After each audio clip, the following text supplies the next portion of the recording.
Assalamualaikum warahmatullahi wabarakatuh.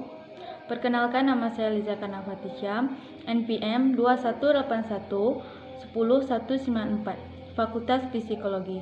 Baiklah, di sini saya akan menjelaskan kembali materi presentasi dari kelompok 1 yang dimana materinya ialah metode ilmiah psikologi.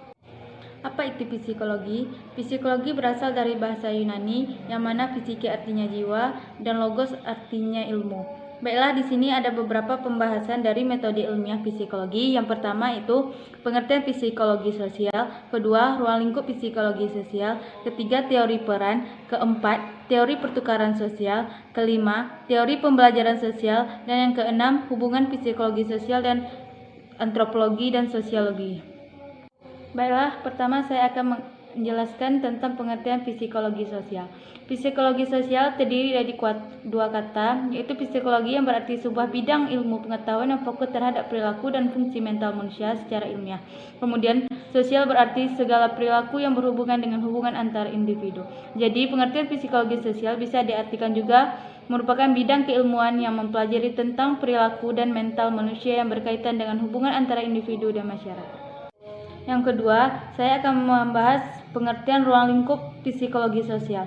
Ruang lingkup psikologi sosial antara lain yaitu: 1. Meliputi persepsi sosial, pemahaman mengenai orang lain dan dampaknya pada perilaku kita. Yang kedua, kognisi sosial, berpikir mengenai orang lain dan lingkungan sosial. Yang ketiga, sikap, melakukan penilaian mengenai orang lain.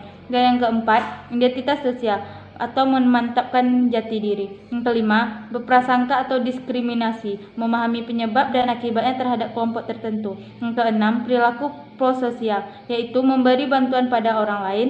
Yang ketujuh, kepemimpinan, yaitu kemampuan mempengaruhi orang lain dan bawahan. Yang kedelapan, perilaku agresif, perilaku yang bertujuan untuk menyakiti orang. Yang selanjutnya ialah teori peran. Teori peran adalah sebuah sudut pandang dalam sosiologi dan psikologi sosial yang menganggap sebagai besar aktivitas harian diperankan oleh kategori-kategori yang ditetapkan secara sosial. Misalnya ibu, manajer, guru. Setiap peran sosial adalah sebagian hak, kewajiban, harapan, norma, dan perilaku seseorang yang harus dihadapi dan dipenuhi. Metode ini didasarkan pada pengamatan bahwa orang-orang bertindak dengan cara dapat diprediksi dan bahwa kelakuan seseorang tergantung pada konteksnya.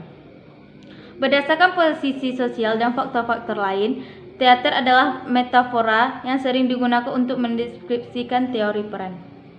Dan yang ketiga yaitu teori pertukaran sosial. Pada intinya dilandasi oleh prinsip ekonomi. Artinya, manusia akan berusaha semaksimal keuntungan dari sebuah transaksi dengan biaya yang sekecil-kecilnya. Teori banyak memberikan sumbangan yang disignifikan terhadap teori pertukaran sosial adalah teori pembelajaran atau learning theory, khususnya pendekatan behavioristik dari B.F. Skinner. Dan yang selanjutnya ialah teori pembelajaran sosial. Teori pembelajaran sosial mendasarkan diri adalah menggunakan berbagai konsep teori SR, namun teori pembelajaran sosial menekankan unsur individu pada teori SR, sebab menurut teori pembelajaran sosial manusia bukan makhluk yang serta-merta berespon tatkala ia menghadapi stimulus. Sekedar mengingatkan, stimulus adalah setiap kegiatan yang berasal dari internal atau luar eksternal individu yang mengubah perilaku individu.